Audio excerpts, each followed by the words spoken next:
I recently joined a Pokemon VGC Regulation F Draft League. In Regulation F, there are no restrictive Pokemon, Paradox Pokemon, Treasure Ruin, and select legendaries from Pokemon Home are allowed.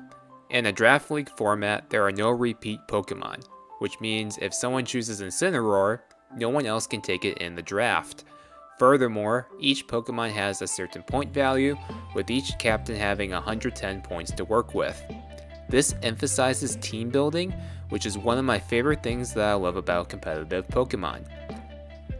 For this draft, I am the proud owner of the Wisconsin Blazebacks, and I'm excited to announce the lineup. My first overall pick is Walking Wake. Its signature move, Hydro Steam, gets boosted in the sun and rain, giving it unmatched versatility. Whether I or my opponent brings sun and or rain, Walking Wake always applies pressure.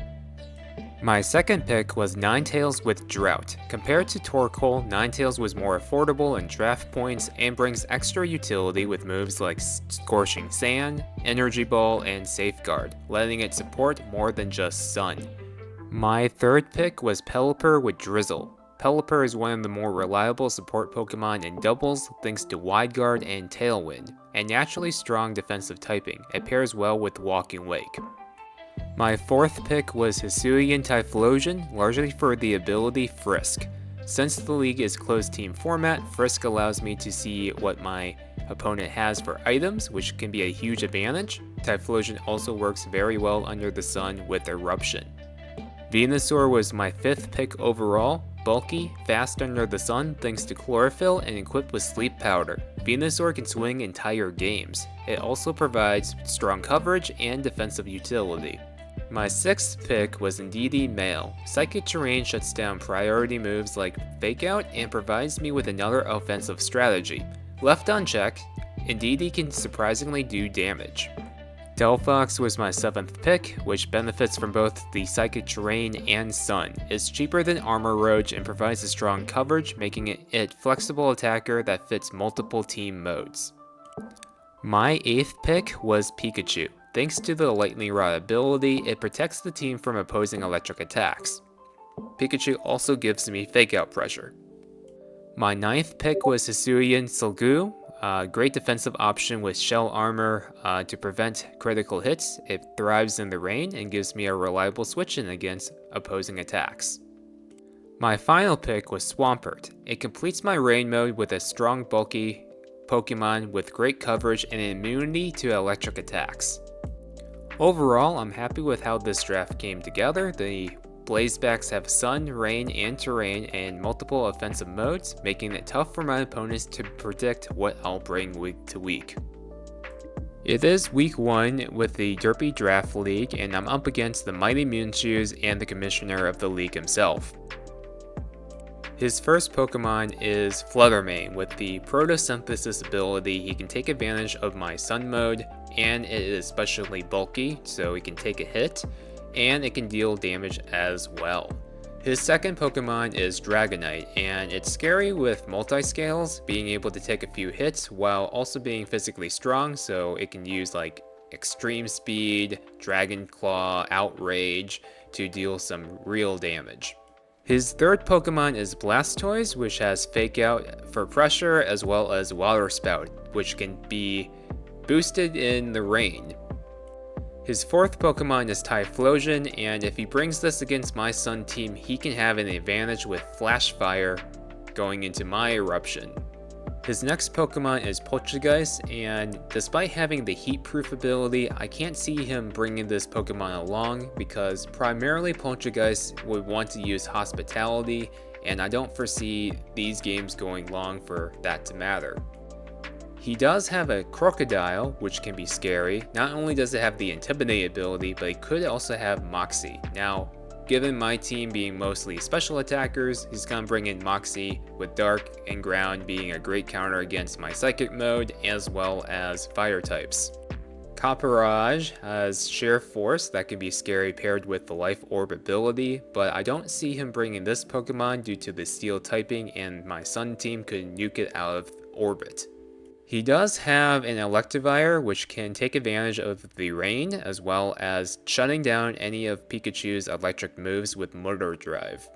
Fletchling is next, and with Gale Wings, he can set up Tailwind, which could be pretty scary against my team.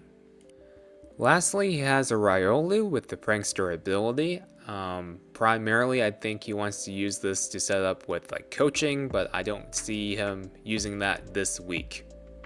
This is the team that I'm going to bring to our week 1 match, and as you can kind of see, I decided to bring the Sun anyways, except Ninetales is Flash Fire. That is to counter a Typhlosion with Flash Fire, otherwise I was not winning that matchup.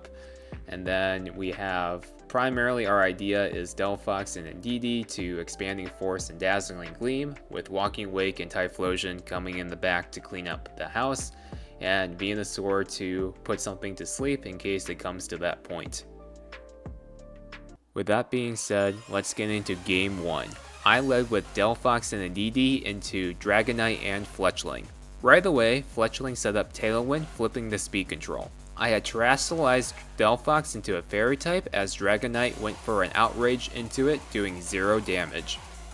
I trained Indeedee to be faster than Delphox, specifically to break multi-scales first off of Dragonite. With back-to-back expanding forces, I KO'd both Dragonite and Fletchling, going up 4-2. Probably one of the best turn 1 outcomes I could have had. Fluttermane appeared with Booster Energy with a boost to his special attack, and Crocodile came in alongside it. Fluttermane teared into Fairy and KO'd Delphox with a Moonblast. Crocodile used Knockoff into Indeedee, with it surviving at 1 HP thanks to Focus Sash.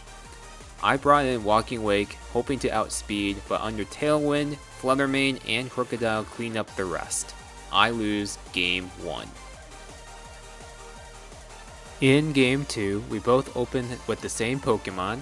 This time, Fletchling set up Tailwind, with Dragonite going for an Ice Spinner to destroy the Psychic Terrain into Indeedee, and barely surviving. Indeedee and Delphox both went for Dazzling Gleams to do some chip damage. Indeedee helping hands in his final moments, while Dragonite finished it off with an Ice Spinner again, with Fletchling doing some damage to Delphox with Brave Bird. With Delphox's powerful Dazzling Gleam, I KO'd both Pokemon once again. Fluttermane and Crocodile came out once again, with Walking Way coming in from my side. I hope Terra Water gave it enough of a defensive boost, but Fluttermane with Moonblast was too much. Then Crocodile took out Delphox with a high horsepower. My last hope was Venusaur, but both Flutter and Crocodile outsped and defeated it without any issues. I lose Game 2 and I lose my first match. Even though the week didn't go my way, there were several positives. My lead prep was strong. In both games, Indeedee and Delphox secured me an early lead. I correctly predicted an Outrage into my Fairy-type Delphox, and my opponent admitted that they expected a Rain team and not a Sun team. They even thought my Indeedee was Choice Scarf, so my Eevee training paid off in a big way. Now, there are opportunities that I have to improve. 3 of my Pokemon had some incomplete sets, and I defaulted to using Helping Hands instead of stronger support moves like Trick Room or other utility moves that could have swung the game in my favor. I went too hyper offensive, assuming Eruption and Expanding Force would carry without considering the possibility of a Tailwind or Booster Energy. I didn't account for my speed control, which is one of the biggest fundamentals in competitive Pokemon. My opponent prepped for speed and won the speed war, and he won because of it. I underutilized my Terra options as well. Walking Away could have gone for Terra Steel or Poison to survive Fluttermane's Moonblast, forcing my opponent to double target it and giving me room to maneuver. Though I suspect this may not have been enough given my opponent having Crocodile to cover these possible Terras. Another opportunity I had was not taking advantage to think through my endgame. There was a possibility in the second game of using Protect on Indeedee instead of Helping Hands, which could have meant both Indeedee and Delphox were on the board against Flutter and Crook. Both will go down for Walking Wake and Venusaur to come in, with my win con in this situation being Sleep on Flutter, though it's hard to tell what would have happened in this case. Overall, my opponent had a better prep than me and outplayed me, so GG's to the mighty Mienshaos. Starting off 0-1 isn't what I wanted, but it's early and there are 8 more weeks to learn, adjust, and bounce back. If you want to follow the journey and see how I improve week over week, like, comment, and subscribe.